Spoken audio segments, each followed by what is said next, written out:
Assalamualaikum warahmatullahi wabarakatuh. Kembali lagi bertemu dengan saya Muhammad Masun, dosen FISIP UIN Wali Songo Semarang.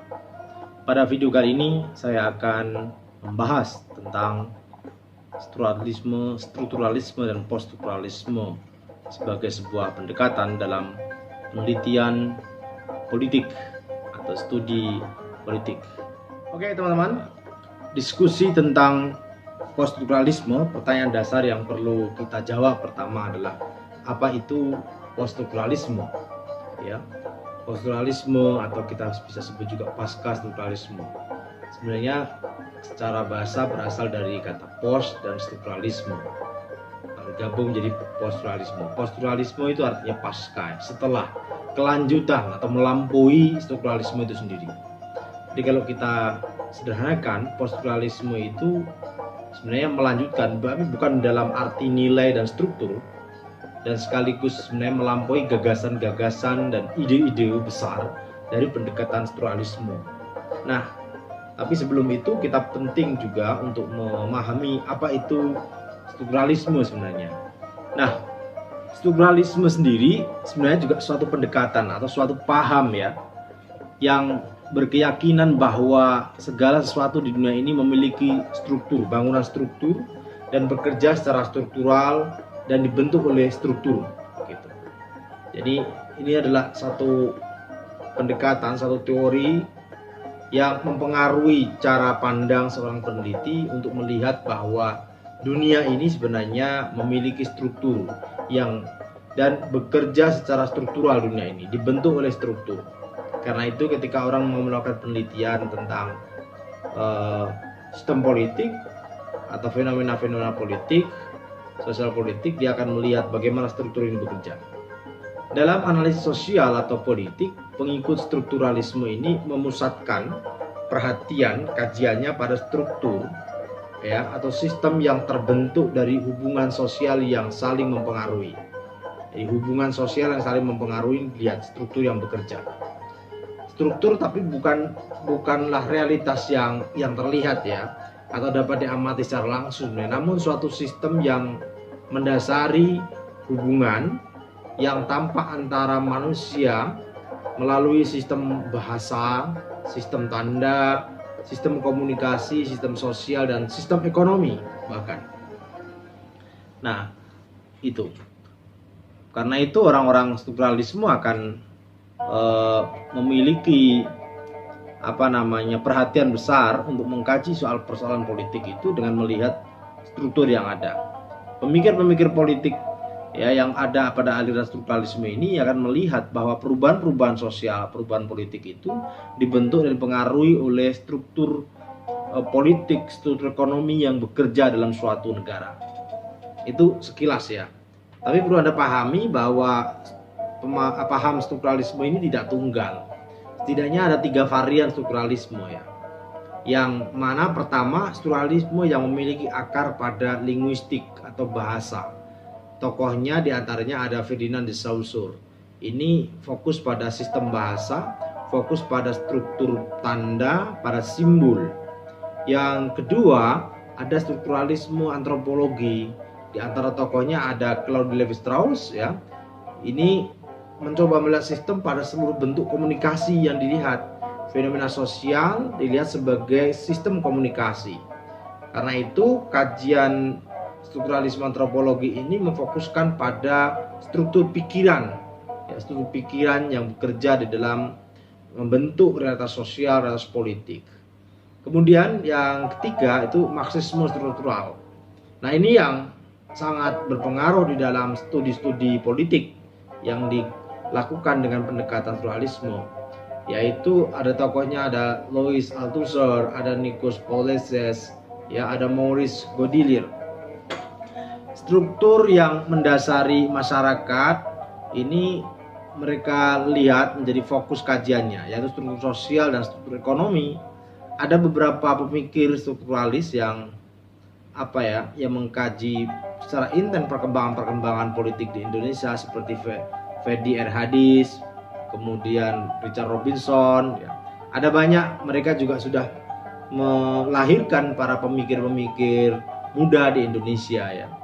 ada Erlangga pribadi dari Universitas Erlangga misalnya yang cukup kuat ya, menggunakan perspektif ekonomi politik strukturalisme neo-marxisan ini untuk mengkaji fenomena-fenomena sosial dan politik. Nah, itu sekilas tentang strukturalisme. Nah, diskusi kita itu memfokuskan pada pembahasan tentang poststrukturalisme sebagai sebuah kerangka analisis sebagai pendekatan di dalam mengkaji persoalan-persoalan politik. Pertanyaan pertama yang akan kita jawab adalah kapan sih sebenarnya strukturalisme ini muncul gitu. Nah, pertanyaan ini sulit sekali dijawab ya, dianggap muncul setelah, yang jelas poststrukturalisme ini muncul setelah strukturalisme. Namun tidak pasti ya kapan terjadinya transisi dari strukturalisme ke poststrukturalisme. Setidaknya ada salah satu ilmuwan Lermers sekitar 1990 mencatat bahwa tahun 1966 itu sebagai awal hadirnya kelahiran poststrukturalisme yang ditandai oleh pemikiran-pemikiran Jacques Derrida sebagai tokoh utamanya yang memproklamirkan awal era baru pendekatan ini di dalam studi sosial gitu. Awal perkembangannya karena itu ini banyak dilakukan untuk mengkaji atau berkembang di dalam ilmu sosial khususnya sosiologi begitu. Nah, pendekatan poststrukturalisme dalam studi politik ini adalah pendekatan yang dipengaruhi oleh ide-ide filsafat poststrukturalisme dan postmodernisme.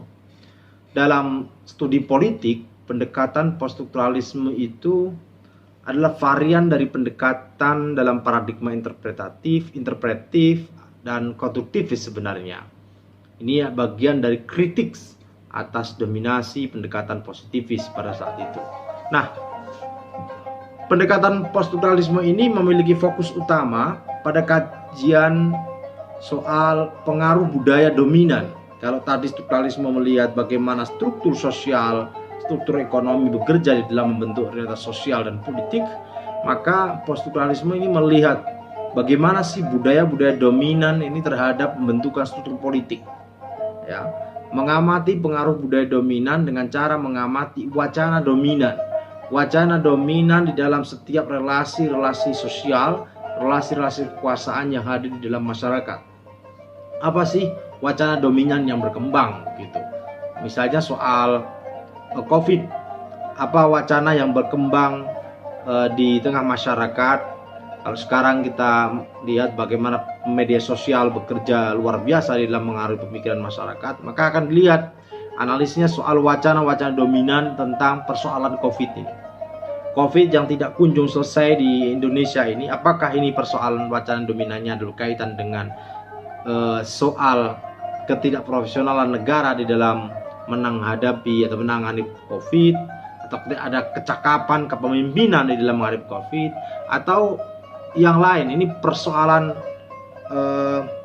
budaya masyarakat kita yang susah diatur misalnya, atau COVID ini wacana dominan yang berkembang adalah soal permainan dari negara-negara besar ya. Kalau lahirnya dari Cina, kemudian ada isu juga wacana dominan yang berkembang bahwa ini soal bagaimana negara komunis China ini berusaha untuk menguasai dunia, atau bisa juga wacana dominan ini berkaitan dengan ini sebenarnya perang dagang gitu. Ini berkaitan dengan perang dagang, perang obat, perang farmasi begitu. Jadi banyak ya, maka riset yang dilakukan oleh ilmuwan-ilmuwan sosial politik dengan poststrukturalisme akan melihat wacana dominan. Ketika risetnya soal COVID, maka wacana dominan yang bekerja di balik pembentukan relasi-relasi kuasa, isu-isu tentang COVID itu apa? Nah itu. Nah, ada beberapa tokoh ya yang disebut-sebut dekat dengan poststrukturalisme ini. Yang jelas pertama adalah Jacques Derrida. Ya, kemudian ada Michel Foucault, ada Jacques Lacan, ada ada Lyotard ya, ada Richard Rorty, ada Hayden White begitu, beberapa tokoh. Yang tapi belum dipahami bahwa para pemikir poststrukturalisme tersebut telah memberikan kritik tajam ya terhadap pengetahuan yang berbasis pada filsafat empiris dan rasionalisme yang menjadi basis pemikiran paradigma positivis ya, termasuk filsafat empirisme dan rasionalisme yang menjadi basis terciptanya peradaban modern. Kedua cara pikir itu pula yang melahirkan paradigma positivis lagi-lagi. Tadi ya saya katakan empirisme dan rasionalisme itu yang menjadi basis lahirnya paradigma positivis, di mana memandang realitas sosial, realitas politik itu secara dualistik, subjek objek begitu, dan memiliki klaim pada kebenaran ilmiah dan kebenaran objektif. Dan ini ditolak oleh pemikir-pemikir poststrukturalisme ya. Pertanyaan kemudian, apa sih ide dan perspektif teoritik dari poststrukturalisme itu sendiri? Yang pertama, poststrukturalisme menolak terhadap ide pemisahan subjek dan objek. Ya, dalam riset itu, ya, keduanya adalah realitas yang saling terkait dan tidak dapat dipisahkan sebenarnya, subjek dan objek itu. Suatu realitas sosial itu dipandang sebagai intersubjektif, ada saling keterkaitan. Bahkan seorang peneliti ketika melakukan penelitian tidak harus berjaga jarak. Persoalan bebas nilai itu sesuatu yang sulit untuk dihindarkan di dalam proses-proses penelitian dalam pemikiran poststrukturalisme. Klaim kebenaran objektif sebagaimana yang dipegang oleh paradigma positivis ini tidak dapat dilepaskan dari kepentingan rezim kekuasaan menurut poststrukturalis untuk melakukan kontrol sebenarnya, untuk melakukan kontrol pada pergerakan manusia, untuk melakukan kontrol atas tatanan sosial dan politik yang ada pada saat itu. Karena itu menurut Foucault, kekuasaanlah yang melakukan produksi maupun reproduksi sebenarnya. Reproduksi pengetahuan yang menghasilkan wacana dan dapat mengkonstruksi realitas sosial. Karena itu bukan hanya soal wacana, tapi pengetahuan itu juga penting untuk dijadikan sebagai perhatian dalam kajian politik, karena dapat mengkonstruksi realitas sosial dan politik yang diteliti. Nah, bagi Foucault, kekuasaan itu bukanlah terdapat pada kemampuan untuk menguasai sarana-sarana pemaksaan seperti senjata yang dilakukan oleh negara gitu, atau otoritas yang diperoleh dari posisi sosial dan jabatan, atau penguasaan sumber daya material yang membuat orang patuh karena paksaan kekuasaan itu. Ya, ini ya kekuasaan yang represif, bersifat negatif, sempit dan pici gitu.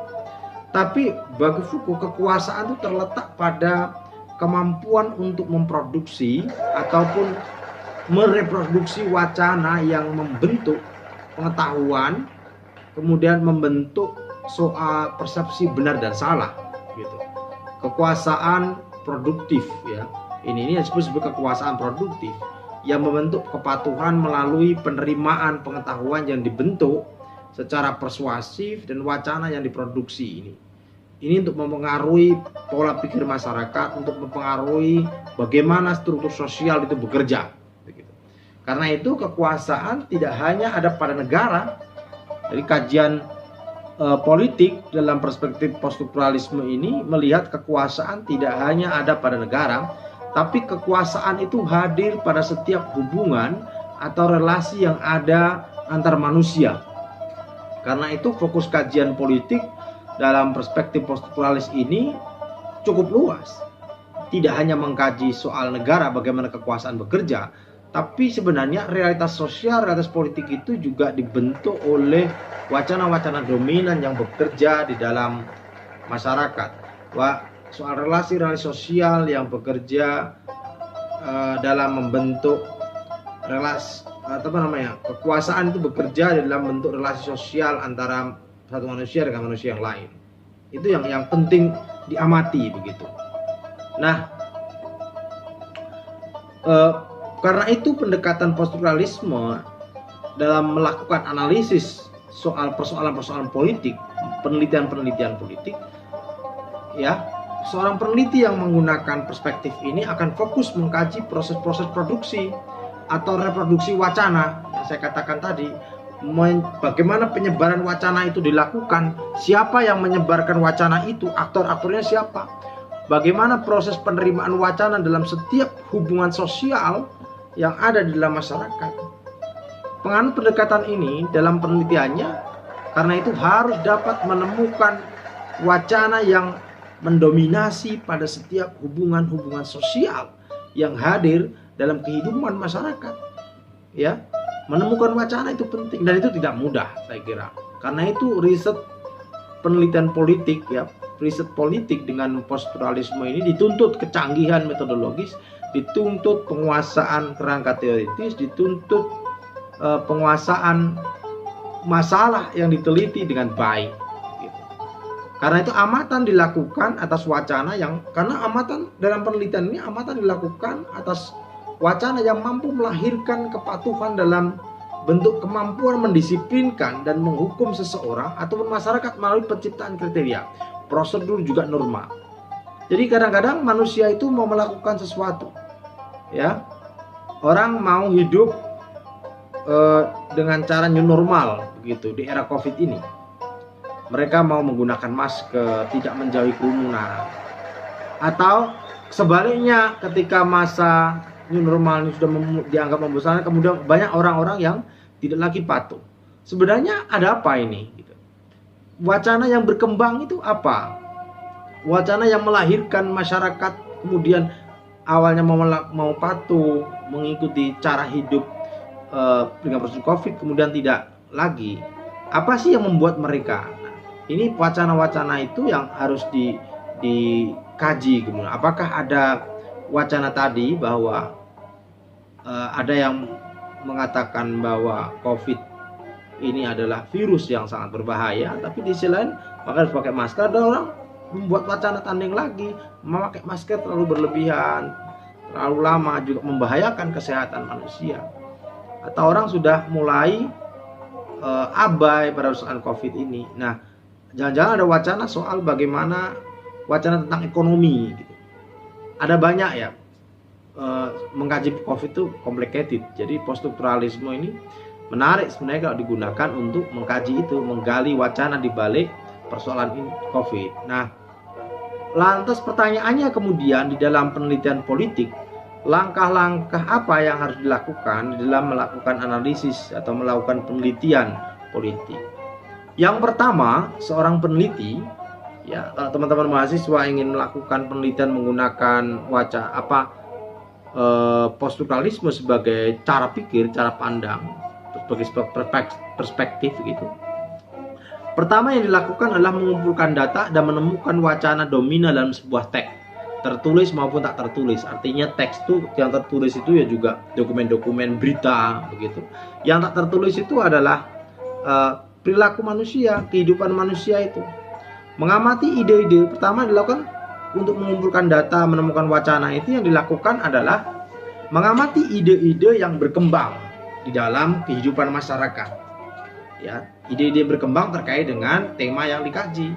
Kemudian memahami wacana-wacana yang terpinggirkan oleh wacana dominan. Apa sih wacana-wacana yang terpinggirkan itu? Ya, oleh wacana dominan. Ya, kalau kita mengkaji lagi soal COVID misalnya, negara sudah mulai membuka ruang-ruang publik, pelayanan publik, minimarket, mall dan sebagainya.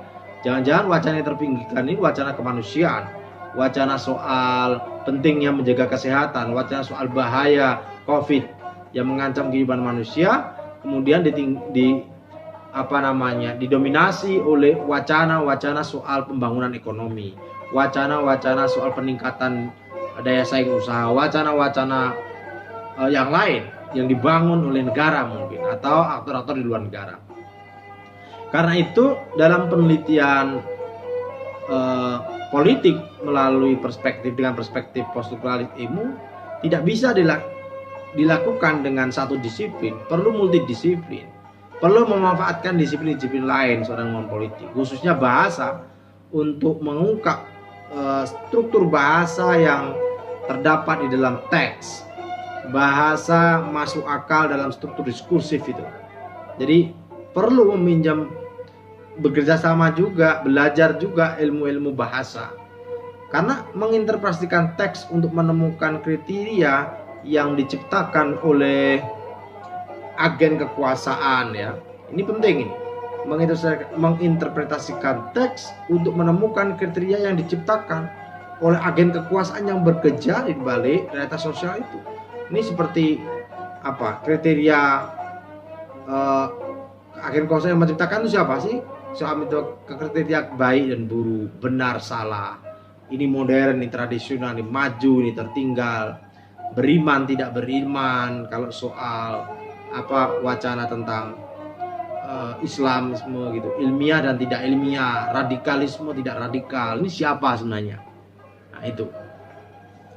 Yang kedua yang perlu dilakukan, langkah kedua adalah mengamati kepentingan dan nilai dari agen kekuasaan yang ada di balik diproduksinya wacana-wacana tersebut. Jadi perlu kita menelusuri proses tercipta dan tersebarnya wacana dominan itu. Mempermudah, ini dilakukan untuk mempermudah menemukan agen-agen yang menyebarkan teks, menyebarkan wacana-wacana dominan tadi.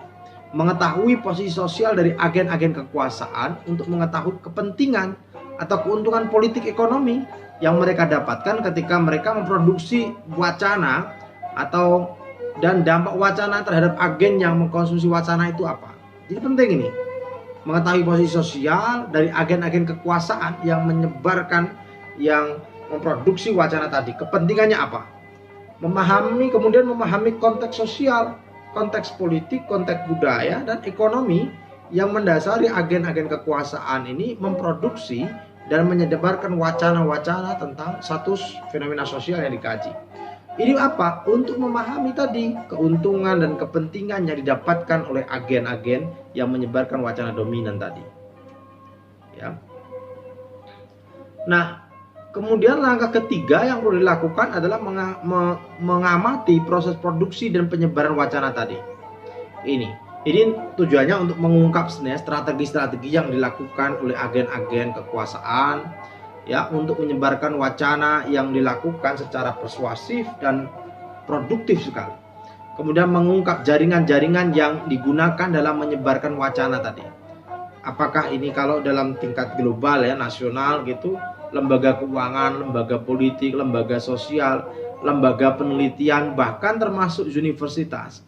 Universitas sendiri ini juga bisa jadi digunakan sebagai instrumen, sebagai institusi untuk menyebarkan wacana-wacana tadi. Apalagi universitas itu adalah tempat produksi pengetahuan, sangat mungkin sekali. Jadi bahkan NGO sekalipun juga bisa. Nah, itu ya teman-teman. Jadi kalau kita melakukan penelitian dengan pendekatan poststrukturalisme, itu beberapa langkah tadi, 3 langkah tadi yang dilakukan. Nah, saya ingin mencoba kemudian menjelaskan pada teman-teman soal kelebihan dari pendekatan poststrukturalisme ini. Pertama, pendekatan ini memberikan bekal bagi penelitian politik atau peneliti politik untuk mampu memahami wacana dominan di balik kemunculan aturan main kelembagaan dan perilaku aktor. Ya, perilaku aktor yang yang membentuk realitas sosial atau fenomena politik yang sedang dikaji. Juga menarik ini kelebihannya dapat membongkar kepentingan agen-agen kekuasaan yang hadir di balik produksi dan reproduksi wacana dominan dan upaya peminggiran wacana tadi, wacana-wacana terpinggirkan tadi. Kemudian dapat juga terlibat membangun sebuah tatanan politik yang lebih adil, karena tujuannya advokasi, ya, dan setara dengan upaya mengangkat wacana-wacana yang ditindas oleh wacana dominan. Jadi tujuan penelitian ini bukan semata-mata kemudian untuk memahami fenomena sosial politik, untuk memproduksi pengetahuan, tapi juga melakukan transformasi sosial dengan cara apa? Mengangkat wacana-wacana yang terpinggirkan, biasanya wacana-wacana yang dibangun oleh masyarakat di akar rumput ini, diangkat agar dia memiliki posisi setara dengan wacana dominan. Ini untuk melakukan perubahan-perubahan sosial, perubahan struktur politik, begitu. Saya kira itu ya pembahasan kita tentang poststrukturalisme. Teman-teman bisa menelusuri lebih lanjut, mendalami lebih lanjut diskusi tentang poststrukturalisme ini pada referensi-referensi yang sudah dibagikan, yang sudah dicatat juga di dalam RPS, rencana pembelajaran semester kita dalam mata kuliah metodologi penelitian politik. Saya kira itu, terima kasih. Semoga bermanfaat. Wassalamualaikum warahmatullahi wabarakatuh.